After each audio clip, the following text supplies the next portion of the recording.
Hello everyone, this is Defense Politics Asia, and this is the summary for the day of 712 to 713 for the 5th to the 6th of February.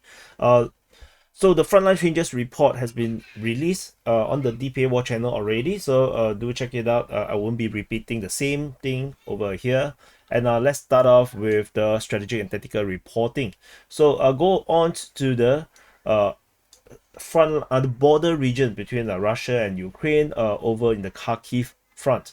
There is multiple geolocation of Russians attacking the Ukrainian forces over the other side of the border with FPV drones, airstrikes, and then airstrikes hitting particularly strong over at Vosyansk. The three different geolocation has been geolocated in Vosyansk, and this continues to put weight onto my theory that the Russians will eventually do one major offensive into Vosyansk to restart the Kupyansk Front. So we will talk more about this in the future. And then there is also airstrikes hitting somewhere near Ystremkove, southeast of Vosyansk, and over on the eastern part. Another airstrike. So this is a lot of airstrikes. So this is something to note. So we move on away from the Kharkiv Front to the Kupyansk Front. So this is the Kupyansk city, and this is the Kupyansk Front. At the Kupyansk Front, fighting over on the eastern part of the front line has basically died out. There's no more fighting over in this area where the Russian had some breakthrough. It looks like this is one hell of a diversion, away from the situation at Avdiivka. I'm not sure. It could be, but of course, or maybe the Russians are still busy trying to regroup themselves. The fighting only happened currently over at Sinkivka. Again, the fighting at Sinkivka is always been claimed by both defense ministries as the opposing side is actually attacking. So both say that the Russians or the Ukrainians are attacking. They're saying that the enemy is attacking. So this is a strategic situation over the Kupyansk Front. Is almost like nothing. And we move on away from the Kupyansk Front. There's nothing over the Siversk Front. We move into the Kreminna Front. So this is Kreminna City, and this is Kreminna Front. So at the Kreminna Front, there is multiple reports. So basically, the Russians are on the initiative over this front line with fighting reported over at Terny, Yampolivka, Toske, Dibrova, and within the Siversk forestry and towards the north of Krychorivka. Ukrainians are reported to be attacking towards Zilivka, which is here, and they are counter-attacking over at Terny as well as Yampolivka. So this is the situation, the strategic situation over at Kreminna. Particularly, there is a breakthrough of the Russian forces over at the Terny and Yampolivka region, and I covered this over in the frontline changes report with the Russian forces taking a lot of grounds over on the eastern part of Terny and Yampolivka. The Russians have made massive breakthroughs in this area here, and they are just, I would say, less than 2 kilometers away from the settlements themselves. So this is definitely another front line to watch. The Russians have been pushing really hard right now, so we will see how this goes. We move on to the Siversk Front. This is the Siversk Front, Siversk City, and a Siversk Front. At the Siversk Front, the Russian forces continue their attack over at Bilohorivka. This is the only front line that we are seeing fighting.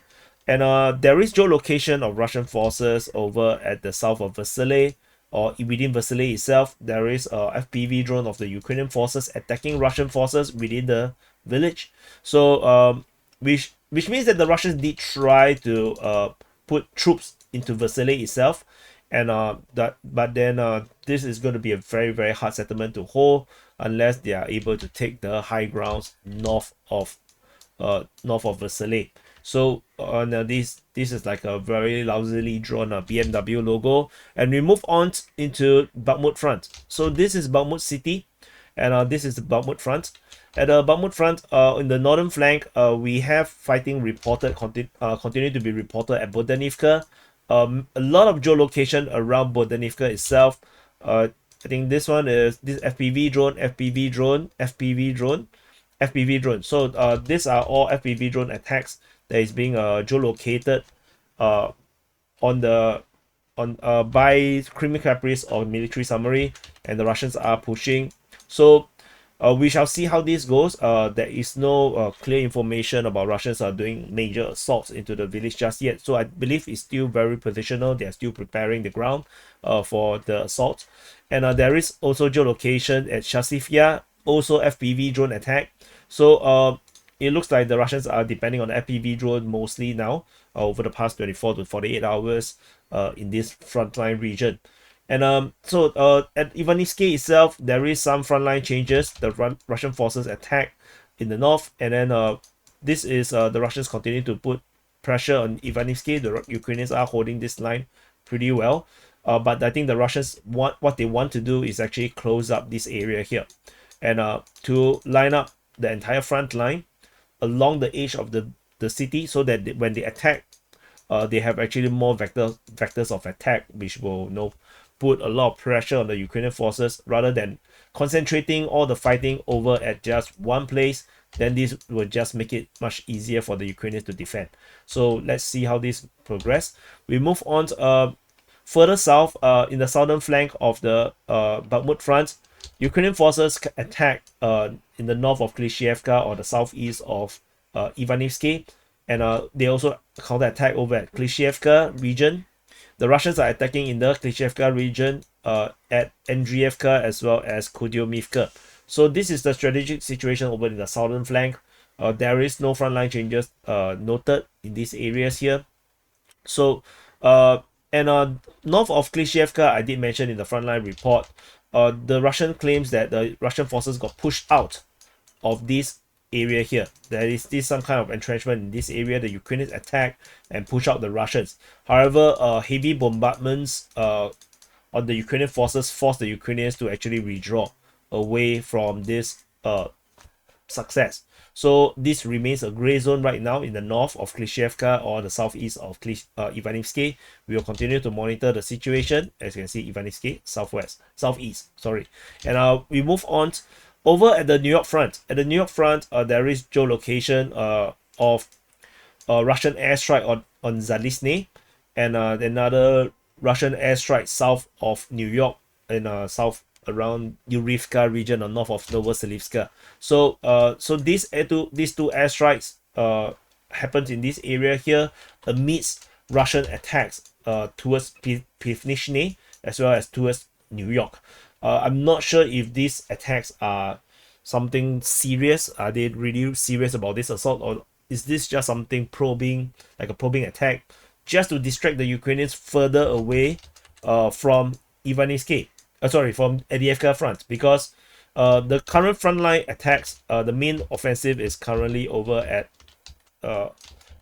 Avdiivka. This is the front major attack that the Russians are pushing, and maybe these probing attacks may force the Ukrainians to still dedicate precious reserves into protecting the New York Front rather than pulling them into the Avdiivka Front or Avdiivka Front. We shall see how this progress. And talking about Avdiivka Front, this is the Avdiivka Front. This is the Avdiivka city.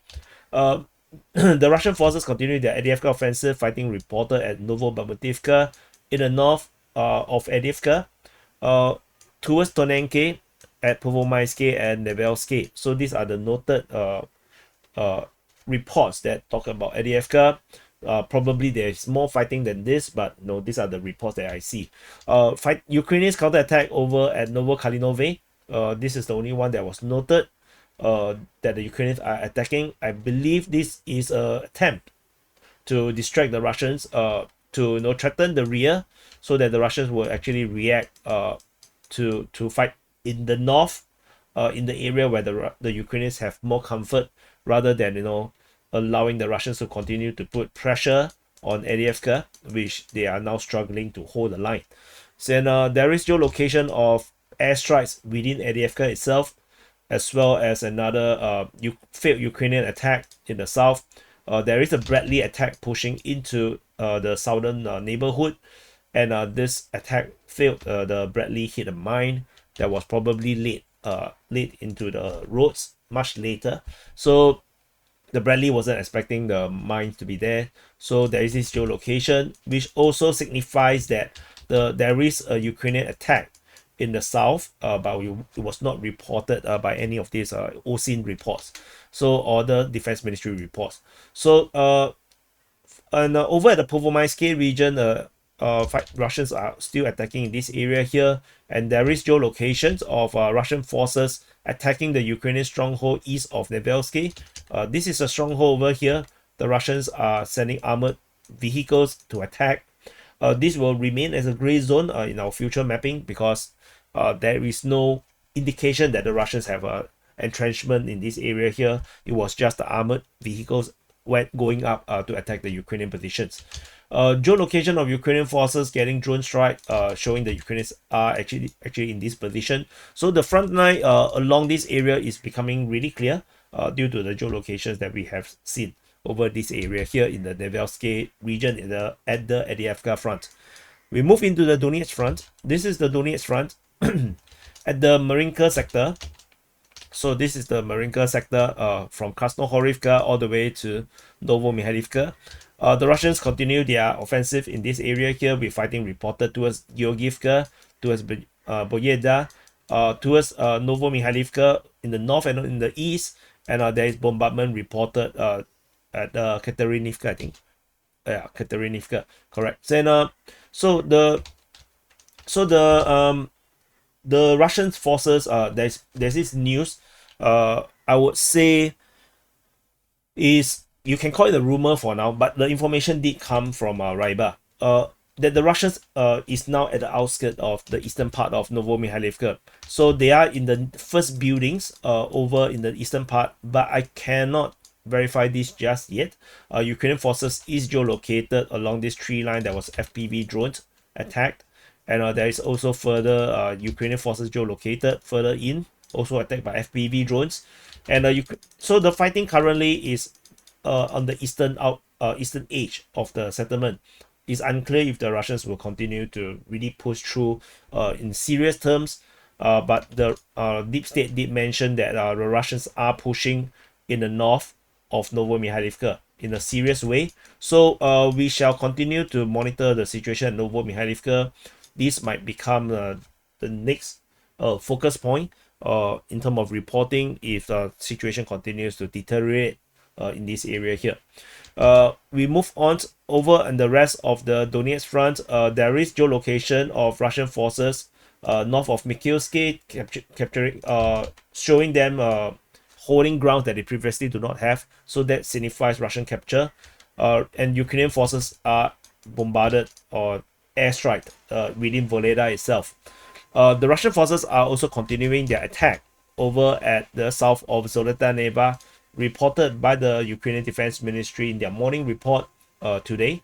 So the Russians attack again at Zolota Neva. This comes after some pause because it was not reported on the 5th. The last report was on the 3rd. So there's a 2-3 days rest, and then the Russians are now pushing again for Zolota Neva. So we shall wait and see how this progress. Over at the Zaporizhzhia Front. So this is Zaporizhzhia city, and this is the Zaporizhzhia Front. Basically, this is the Oblast. This is Zaporizhzhia Oblast. And at the Velika Novosylka sector, this is the Velika Novosylka. At this sector over here, the Russian forces are still on the move in this area, with fighting reported at Uruzaine, Staromayorsky. In the north of Prione and Prione itself, Ukrainians are attacking at Prione. My arrows are very ugly. So the Russians attack over at Staromayorsky and Uruzaine is positional in nature. The one in the north is a bit more serious, but the Ukrainians are pushing in a very deliberate way over at Prione. So the fighting over at Prione continues to be raging over here. And yeah, so that's about it over at the Velika Novosylka sector. Over the Hoyapole sector, there is no fighting, but there is bombardments, FPV drones at Chivone, and airstrikes reported at Melanivka.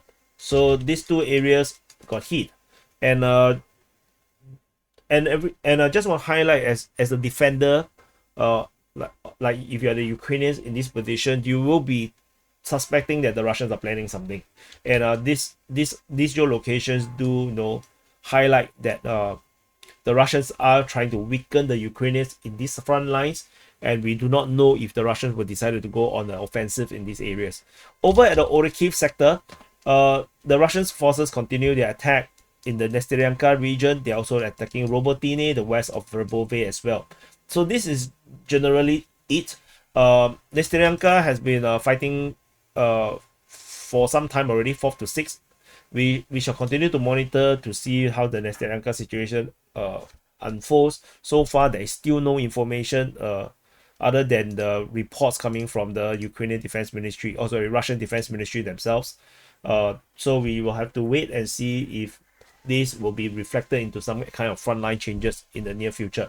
So otherwise, there is geolocation of FPV drone attack of Ukrainian car along this highway from Novomykhailivka or Kharkiv towards Robotine. And this is definitely not the first of such attack. There is already countless geolocation or videos of Ukrainian vehicles getting hit along this highway because the Russians are just way too near to this highway, to be honest.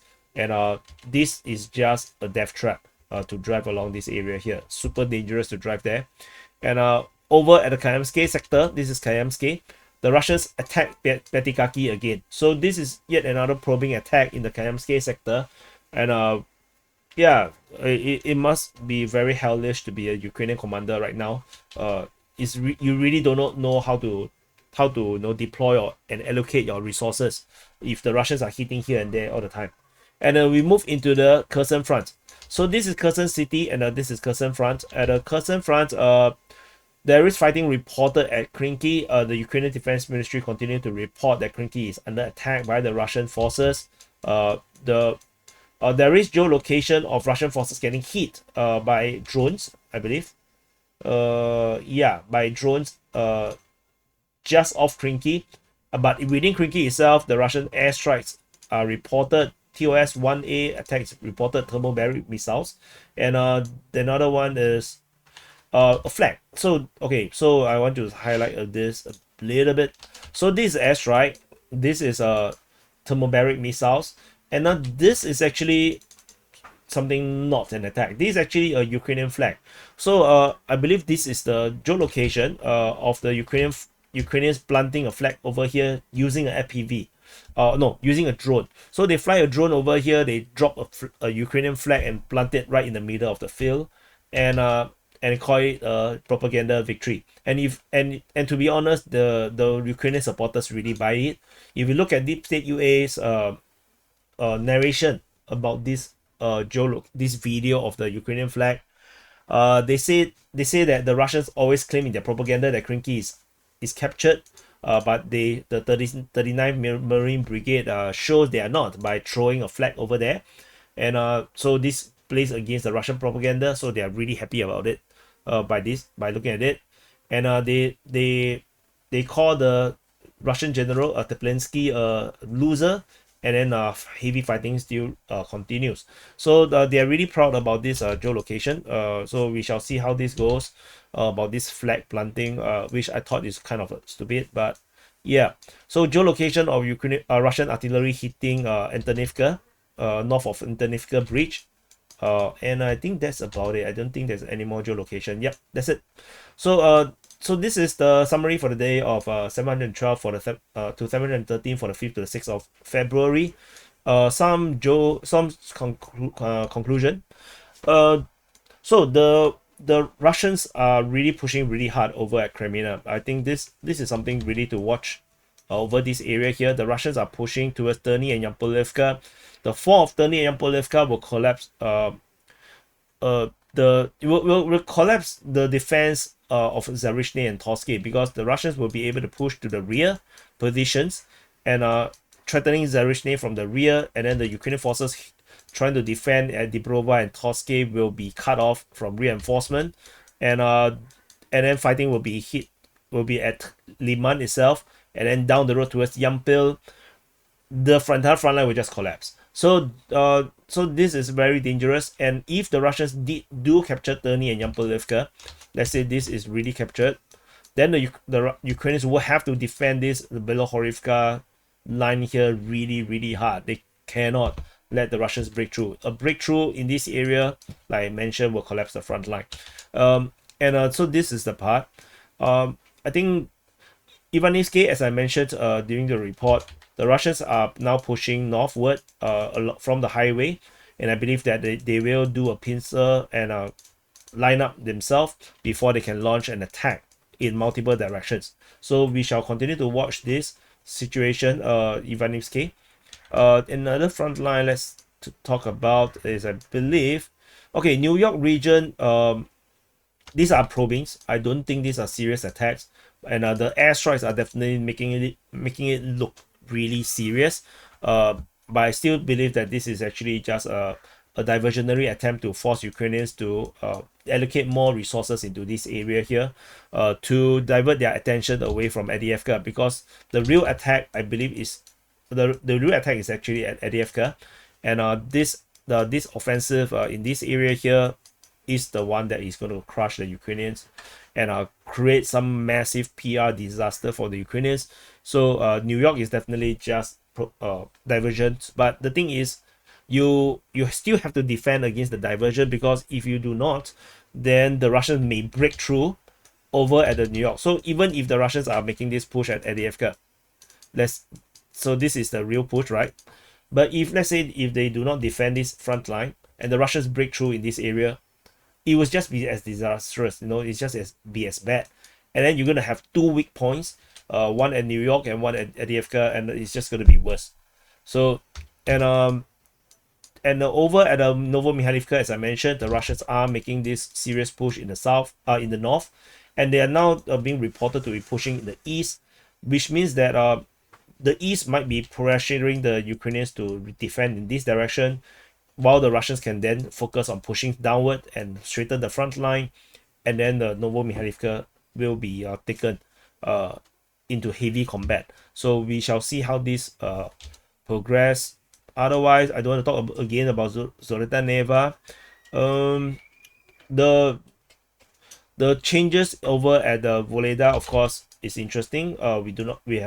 This geolocation just shows that the Russians have been attacking in this area, but it was not reported, or it was reported but the frontline change was not reported. Prione continues to be a bizarre battle for nothing, and let's see. And interestingly, Nesteryanka at the Orikhiv sector continues to be a thing, and so we shall watch this. And Krinky is still around. So anyway, these are the conclusions. Thank you for watching. Do press the like button, subscribe, and I'll see you guys in the next update.